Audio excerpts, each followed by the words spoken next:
Welcome to Visualize, the podcast where collaboration fuels change. I'm your host, Chris Baker, and each week we'll explore incredible connections between nonprofits, businesses, and the community.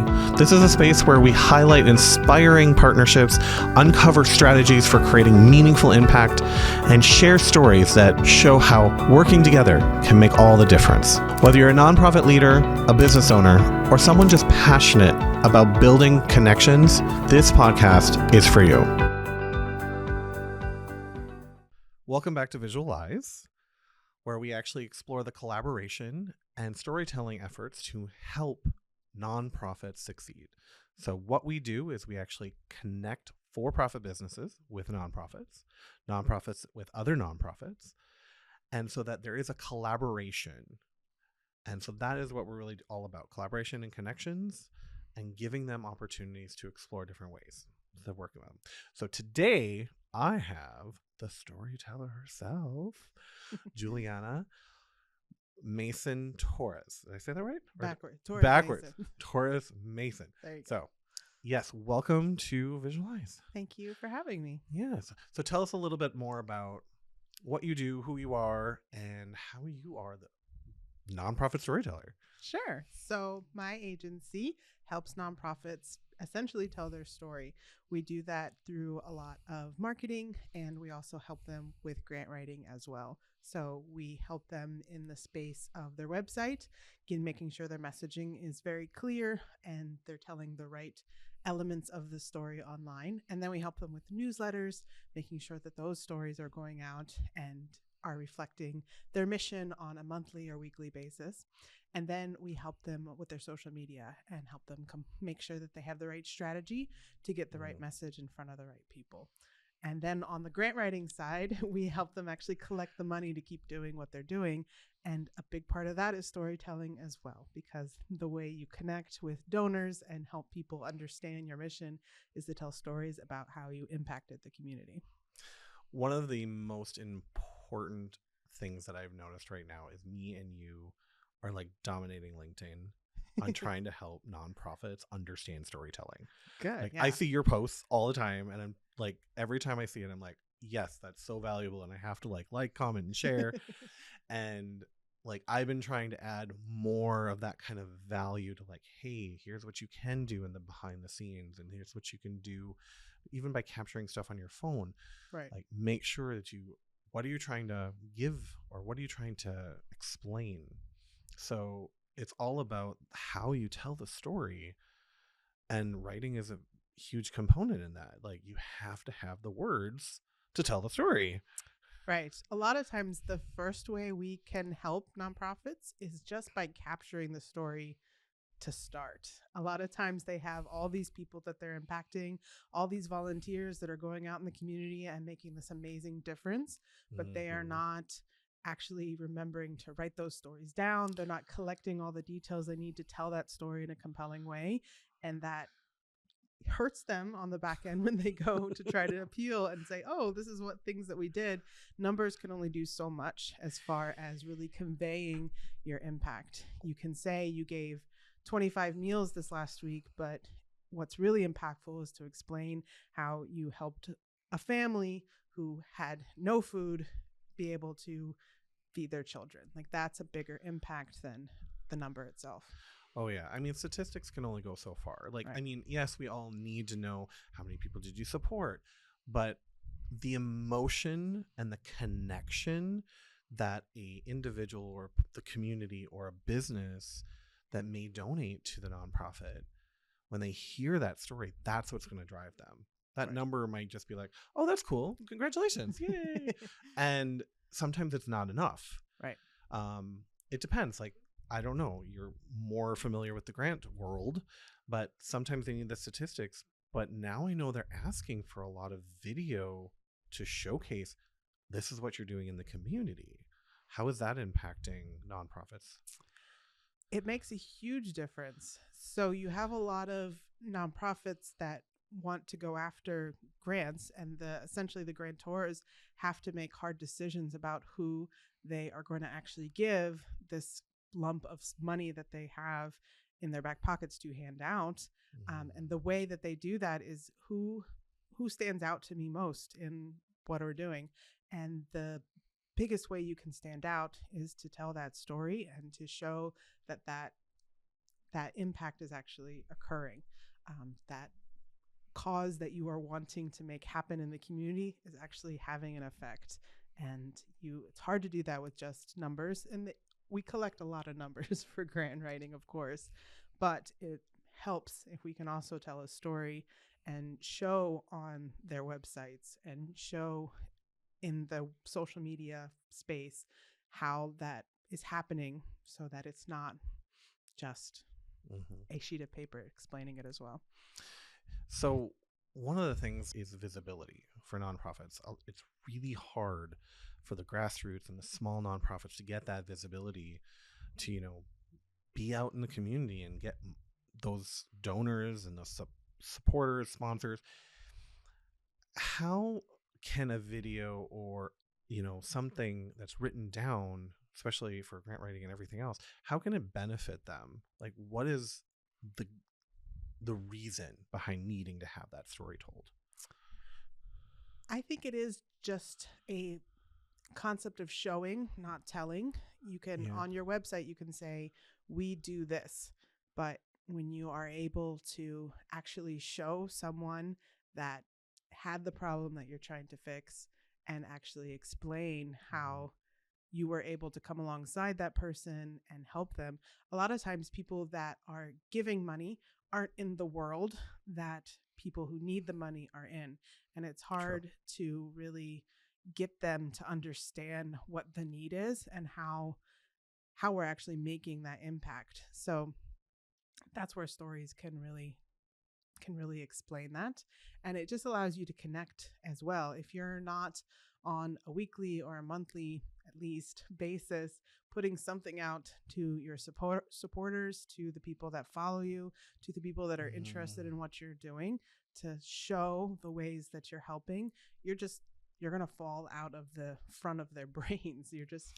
Oh, it's so true. Like, I mean, nowadays, it used to be like you could reach out 2 or 3 times and you would be able to go, yeah, I'm interested, or yes, that's exactly what I'm willing to help with, whatever the case may be. Now it's like 7, 12 different touches before they even like, oh, you exist. It's like, you're right. If you don't have something that's constantly in front of them, they're not there. Yes. And they kind of lose track because we have lives. We have things going on. We've got so many more distractions than we did 20 years ago. That's true. There's a lot of saturation just of content out in the world. So there is, which can be good, but it's also a problem, I would say, especially for smaller nonprofits. It's harder for them to keep up with the times because now they have to create social media accounts and they have to add videos and they have to add carousels and reels and all of these different components just to even stay relevant and hopefully get those 7 to 12 touches so that they can get the sponsors, get the donors, and everything else. And that's a lot of work, especially for a one-person team. Right. Yeah. It's a lot of work to keep up with that. It's a lot of work for just businesses who realize that that's a component of their activity that needs to happen on a weekly basis. It's a lot for those kind of organizations to do that, much less a nonprofit organization that's already overwhelmed and has way too many responsibilities on one or a handful of people. So that's tricky. So one of my questions that I really want to ask is, what inspired your company to get so involved in collaborating with nonprofits?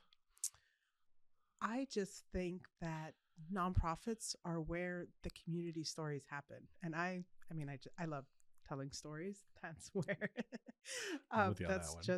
that's my passion. I have a background in journalism, and in which I was able to actually tell a lot of the stories from a journalistic standpoint. And it allowed that platform to happen for a lot of nonprofits. We ended up profiling them in different ways. But so when I started entering the marketing space and wanting to help businesses stand out, generally speaking, I just always found myself coming back to wanting to tell these, not that businesses don't have amazing impact stories and stories that explain how they're making a difference, because lots of businesses do. Yeah. But when you talk about community impact and when you talk about how the community is built, a lot of that work is being done by amazing nonprofits. And I just love being involved in that and allowing them to, giving them that platform to make sure that their stories are being told And being heard. and being heard. That's a key factor. Yeah, it's a huge factor because, you know, if they don't have the visibility and they can't get their message out there, they can't get their story out there, they get, like we talked about earlier, they get lost in the crowd, or they get forgotten. Right. And that is definitely not what either of us want. That's one of the reasons that we started, is we really wanted to showcase the story because there's a deeper and richer story for the people that are helped by these nonprofits. And sometimes it's the person that started the nonprofit that has the deepest story. That's true. Because they went through it and they're like, I had no help. I need to create something so that I can help others. And it's absolutely inspiring. And I love one of my nonprofits that actually like resonates with me on that level. And she's been a supporter of us, and we've been a massive supporter of her since like day one that we met. So it's That's been amazing. Fantastic. Can you highlight some of the collaborations that you've experienced with other nonprofits? And feel free to name the nonprofits that you've worked with if you feel like they're comfortable to be named. Well, you and I have a mutual collaborator in Heart to Heart Outreach of South Florida. Yes, Heart to Heart. Love them. I was just with them all day recently. That's amazing. Yeah. Yes. So I've worked with that organization to help them to capture the ways that their volunteers go out and help seniors in the community, and just sitting and talking with them. And honestly, one of the favorite things that I was able to do with that organization is just tell the senior stories in the ways that because some of these seniors had amazing lives, and now they have no family, or their family's far, and they get a little forgotten. And so it's very useful to just remind the community that these people exist and that these people are deserving attention, and it's fun to sit down and talk with them and listen to all these amazing stories that have happened in their lifetimes. It's so interesting that you bring that up, and I'm literally just going back in my mind. Like, I remember sitting down with my great grandma, and a lot of people don't actually get to meet their great grandma. That's amazing.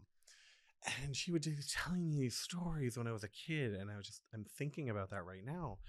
And it's interesting how I probably didn't care as much about the stories then, but I wish I had them now. You know what I mean? Like, wow, the impact that her generation, what she had to go through, everything that was there. And like, those stories are so important. So now we've got all these other seniors out there, like you're saying, they've got amazing stories, and they need to be told, and they need to be heard. So I love Heart to Heart for that. Another organization I work with is called Certified Humane. They are an organization that puts labels on eggs and different food products that essentially says that the farms and the ranches that these products came from treated their animals humanely.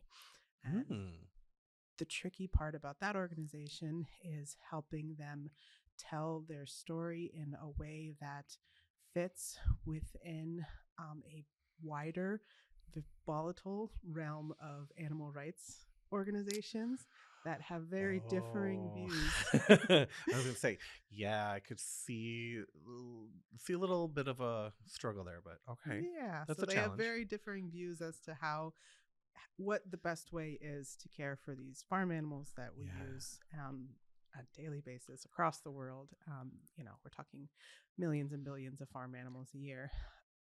And it's hard to thread the needle as to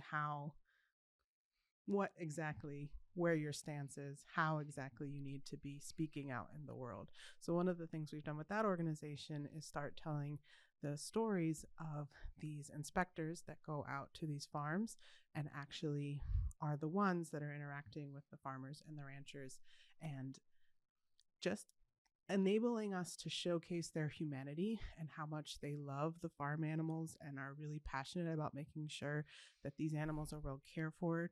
That has helped in an enormous amount. It gives a very easy way, it gives a very easy story to put out in the world and keep that top of mind concept with Sure. their supporters who do want to support them without drawing too much ire from other organizations that might think a little differently about how animal welfare should be happening in the world. And so it puts the heart behind everything, and showcases that, as opposed to getting very technical into all the in and outs of what we do and do not allow and how often and blah, blah, blah. All these things can get very technical and it's hard to wrap your brain around, but it's easy to wrap your brain around a woman who has loved sitting and just watching cows her entire life. And now she gets to do that on a regular basis and be on the front lines of making sure that cows across the world literally are being cared for properly by the farmers and ranchers that want to do right by them. So that's a different story than Yeah. we're I mean, I grew up on a very small hobby farm. nice. So I kind of understand a little bit of the farming world, not a ton, but a little bit. But yeah, that actually is very important, like making sure that they're treated well. Mm-hmm. Because, I mean, there's a lot of horror movies, if you want to put it that way, Yes. that just showcase the exact opposite. And I think that's probably where the other nonprofits, started from, because they're like, Right. we need to treat these animals with respect and dignity. Right. And It's a big problem. It's not, it's Yeah. not a small problem that all these organizations are trying to fix.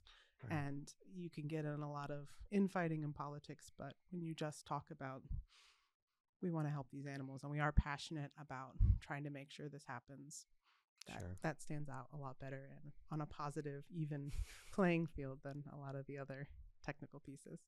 Yeah. Oh, wow. Is there any other nonprofits you want to highlight or Trying to stories think. that you would love to share? One of my organizations that I help is a child advocacy center.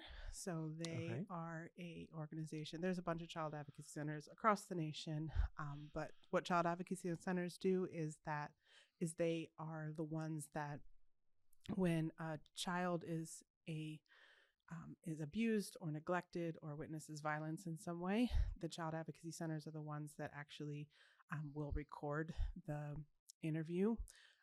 That actually is the forensic interview that actually will then go and the prosecution team can actually use that to prosecute the case if there's one, or investigate the crime and whatever happened in the incident.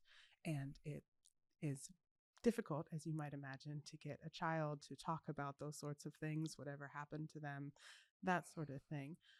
So child advocacy centers, they create a child-friendly space. They have forensic interviews that are trained to know how to talk to children in a age appropriate way. And it creates a safe space for the families to come do this very, forensic, not friendly thing, and then allow that piece of evidence essentially to be captured. And then that child doesn't have to keep telling the story over and over and over again across the case. And it gets captured, recorded really well one time, and then that's submitted into evidence, and they can keep on referring to that one interview as opposed to essentially re-traumatizing the child over and over again. It's so valuable. Yeah. Like, I'm just thinking of like kids that have to go through that. Like, why would you want to re-traumatize them? And I understand, like, you want to, like, I understand the lawyers, because I worked at a law firm for many years. Like, they have to, like, okay, we've got to prove against this and try to do that, especially if they're on the opposite counsel. Right. But when you're dealing with a child that had that much trauma, why do you want to continue? Let them go get the therapy or healing that they need so they can move on, instead of bringing that back up. So I love that. That is an amazing organization. Wow. Okay, that one Yeah. just, yeah, that one is, wow. So Okay. that organization helps with the forensic interview. That's the main thing what they do. But their mission is to really reduce and eliminate the cycle of child abuse in the community. And so a lot of what they do on the back end after the forensic interview is over is they provide counseling, they provide family Good. support and family advocacy for the family, and it's all free of charge after, as long as they have been through the process and are, as long as they're one of the clients that has come in and done a forensic interview, all those services are free of charge. And it's really amazing to be able to, and with that one in particular, it's a little tricky because we have to always tell stories in an anonymized way. Yep. Nope. Yeah, you don't want to bring more light onto Right. an individual, Right. especially at that point. Yeah. So it's tricky to capture the story and get the essence of it and really get details that will convey the nuances and the trauma that this child and this family have gone through without revealing too much about the family Right. that will cause undue harm. So. Yeah, no, we don't want to cause any harm. That's absolutely, no, we don't want to do that. But we're here to help the community, Right. not, take back from it. So, oh, wow. Okay, that was amazing. All right. Yeah. So, one of the next questions. Sure. What advice would you give to other businesses looking to collaborate with nonprofit organizations? I think that's a good question. I should think about that. The thing I would say, if you are interested in helping a nonprofit, is to not sell them the watered down version of whatever service that you have. Nonprofits really deserve to have the same level of marketing, the same level of services, the same level of services that put them out front in the community that businesses, we accept that businesses do all the time. And Sure. so I think it's important, if you are going to collaborate with a nonprofit, whether you're donating your time or whether you're just selling your time, it's important to make sure that you're, even if you want to be generous, make sure that you're giving them still a high quality service that is going to serve them well and, help them advance their mission. And be careful of trying to, because we're donating our time, we're just going to give them something that maybe isn't the fullness of what you might give it if another organization, if they were paying for it. I think that's important. And I guess just check if you're in that space and wanting to provide that service, just kind of do a heart check and see what it is you're after. Are you really looking to support that organization and make sure that they grow? Or are you just trying to kind of prop yourself up and make yourself look good in the process? I see a lot of that happening, and I think it's important to call that out and to make sure that, if your service is valuable enough to the nonprofit, it's okay to have them pay for it. And there are lots of ways to get funding for different services that nonprofits need. So that doesn't necessarily need to be a thing that holds you back from offering the fullness of the service. But yeah, I guess that is kind of encapsulates what I. Yeah. So one of the things that we've been trying to do is always let the nonprofit know, hey, for our services, we can look at, adding it to a grant. Obviously, it's not going to get into our pocket tomorrow, right? Because it takes time. Like going through the grant process, it's not a quick process. It takes a lot of time. The nonprofits know this, but the businesses might not. Right. But if they're willing to put a little bit of time and wait and be patient on it, it's something that may be very fruitful in the long run, but it's not going to happen right away. So it is something that we definitely want to kind of keep that door and that mind open as a for-profit business, that there is other ways to do it without 100% just not getting paid for it and donating your time. Right. We offer a discount. There's other things that we do to try to help offset costs wherever we can. But in the end of the result, we have to feed ourselves too. So, and the nonprofit has to feed themselves. So They need to run their business like a business. Right. So that they can go support their family and their kids and everybody else that, is there as well. So. And I would say the other thing too is to just make sure that you're listening to the nonprofit really well. Sometimes there is a difference in almost language spoken between the for-profit and nonprofit world, and it might take an extra minute to really understand and get yourself in the headspace of what the nonprofit actually needs and how you can come along and help them. A lot of times, for-profit businesses will say, we want to donate this much manpower for a day and we're going to come help. And the nonprofits sit down and say, I don't know what you're going to be doing. I don't know how to put 24 people to work for a day. Right? And, and so just being open to different opportunities and really taking the time to listen to what the nonprofit needs, and rather than offering services that may be not the most useful thing that they can use at the time. So, well, and also if that's what they can offer, feel free to reach out to me and I'll connect you with the right nonprofits to make anything happen. Right, or, be the middle person. Since I am a for-profit, but I work with nonprofits, I understand both avenues, and that's a little better. And also reach out to Juliana. Sure. She'll be able to do it as well. So I think that's very valuable to consider, because that's something that you're right. I don't think we listen enough to what can they use right now.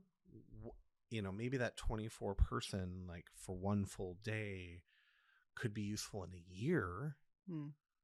But if you're like saying, oh, I can do it next month, you need the right nonprofit that's like, yep, I have the resources. That's exactly what we're looking for to move that needle that quickly. Right. Because, and it might be that, 3-people team over the course of a week is more useful to that nonprofit than having a bunch of people all at one time. Right. It's all about understanding and just taking the time to listen and hear and being open to a difference in maybe what you want to offer versus what they are able to accept. Well, I think the way that you said that is very valuable, because I could see myself if I was a nonprofit and the company said, I'm going to send 3 people out every single day this week. Okay, I can find something to do for 3 people. Mm-hmm. That's a lot easier for my head to comprehend. Oh, I'm going to send 24 people out tomorrow for one day. I don't know. My brain just went, I don't know what to do with this many people right now. Right. A few months down the road, maybe that might be a little bit different. I can come up with a plan, come up with an idea, an action that can make an impact.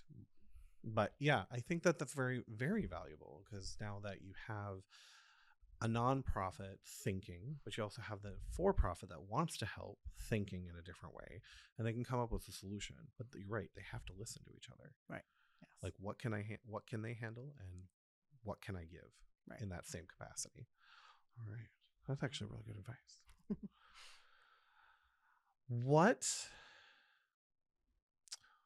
What exciting projects or initiatives are you currently working on in the nonprofit space?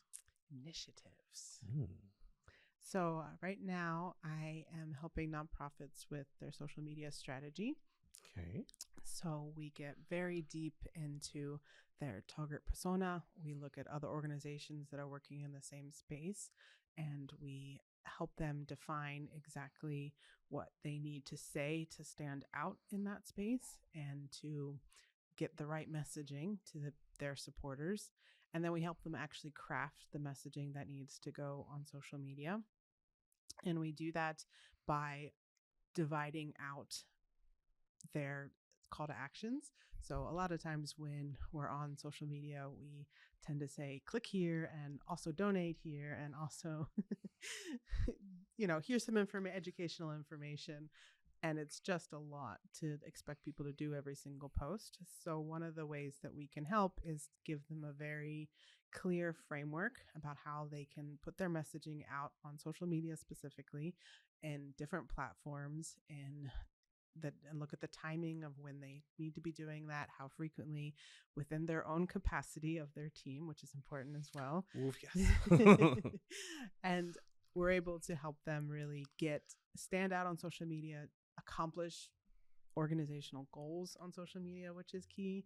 A lot of times people you kind of use social media to just be out there and saying whatever, and at least they'll see it. But if you're spending a lot of time, it takes a lot of time to put together graphics and come up with content and all the things. If you're going to take all that time to do that, why not do it in a way that is focused and that is actually targeted towards the goals you have as an organization? It's true. We tend to have a blind spot for social media sometimes, and like all these marketing elements that we normally think about to employ to websites and to to our flyers and all those sorts of things, we forget that that also applies to social media, and having a very clear, cohesive strategy as to what you want to be accomplishing on social media is step one into making that an impact and making it worth your time, because nonprofits, as we all know, don't have a lot of time. And if you're going to spend even 15 minutes throwing together a social media post, why not have it actually push a goal that you want to happen? Correct. So I think also there's so many voices right now, and so like depending on who you're following on a social media channel, you're getting all of these different recommendations for how to do social or how to do this or how to do that. Right. And one of the biggest things that I've noticed is I try to step back and like, okay, who are they trying to target? So yeah, they might have popped up in my feed, but who are they trying to target? And then I realized, oh, they're going after this type of a company.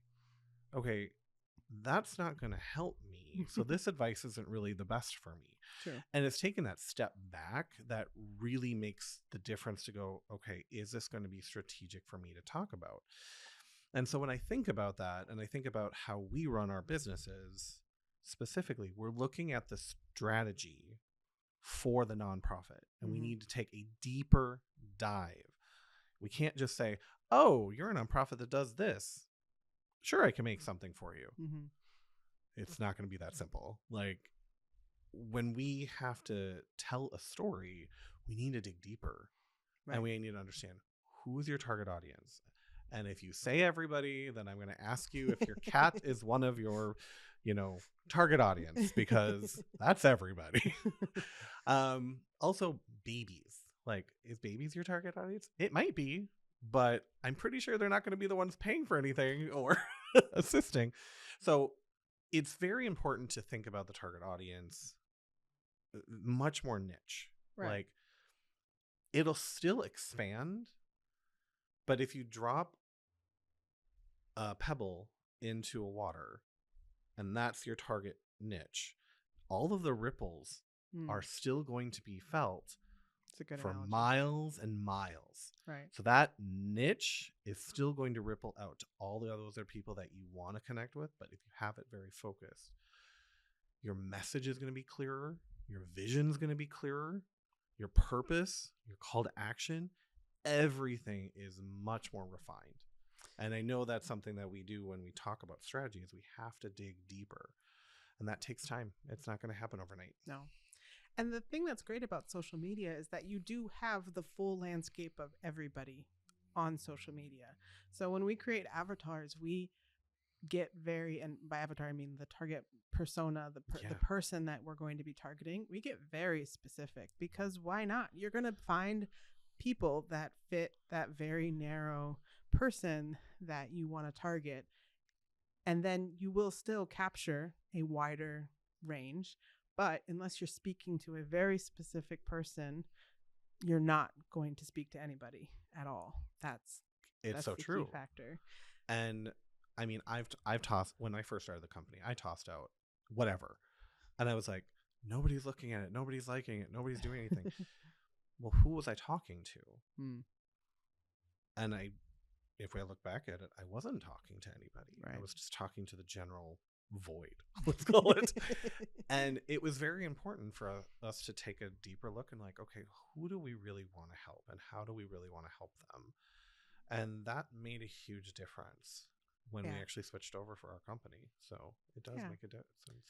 And two, so A lot of nonprofits are working in the same space that other nonprofits are. If you have a cancer Mhm. foundation, for example, there are so many different organizations doing that similar work.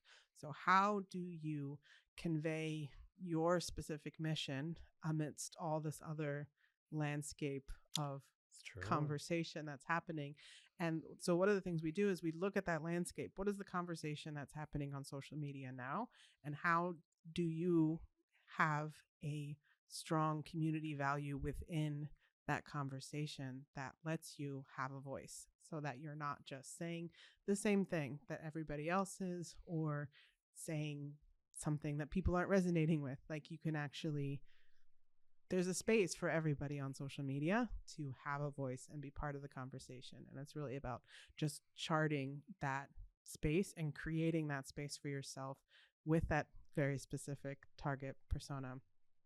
And that really just enables you to take it that much farther and to actually, then you don't feel like you have to compete with Right. other organizations that are doing similar things. No, this is our space. This is what we're saying. This is our specific value that we're offering this wide landscape of cancer Mm-hmm. research. And this is how we can make a difference. And then people, and once people you're able to convey that clearly, then people are going to able to come alongside that mission and come support that mission and make it easy for them to support you is really the key factor. It's turning your mission and your value statement into a story that can resonate. Mm-hmm. And I totally see what you're saying, because like, yes, there's a lot of nonprofits that help with cancer, either in the research or in therapy or wherever, and you're touching on probably thousands, if not tens of thousands, of nonprofits all over the nation. Right. They have a lot of stories. And how is yours unique? And how is yours different? So, what makes you different? The bonus is if you can actually get your story solidified, now you might have some of those bigger nonprofits going, I want to work with you. Yeah, it's a great place for collaboration as well. It's a huge place for collaboration. So now you're opening up doors because now you get access to their grant funding, their donors, and now you can make a bigger impact. And it's just because you actually took the time to really dig deep and get your message clear. Yeah. Partnerships are so key on social media. If you can, and there's so many different ways that the different platforms offer collaborations these days too. It makes it super easy. And once you have a good partner and someone that can actually come in and you have clear values that you each are bringing to the table, then you're able to share each other's audience and expand on each other's audience and grow that. And then it shows people don't like to feel like they have to choose between one foundation or one organization or another. They want to feel like they're doing good things without competing. So Correct. Social media needs to be a space where you show that partnership is taking place and that it's happening and how it's happening so that people are able to come alongside it.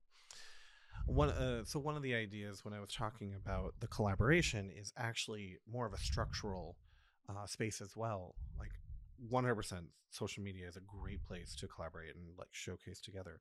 But I actually do know of small nonprofits being connected with the bigger nonprofit, and now the bigger nonprofits basically added a pillar of offering, but they let the smaller nonprofit handle it. And so there's that type of collaboration that's available as well. It's not necessarily all about money, but it's visibility. Right. Now you've opened up a whole new door that you didn't have access to before. And so those opportunities are insanely valuable, because now instead of having maybe 200 followers, you have 2 million. Right. And that's huge. Like, I would love that. I want to get there one day. I like it. Yes. Yeah. Yeah, that's powerful. What is one piece of advice that you would like to leave to our audience today? So a lot of what I help nonprofits and any business do is get very clear about what they want to say and how they want to say it. And I think that's the biggest piece. And sometimes that is, I guess, what I would offer, to take the time to sit down and think about what message you're putting out into the world and how that message is going to impact what people.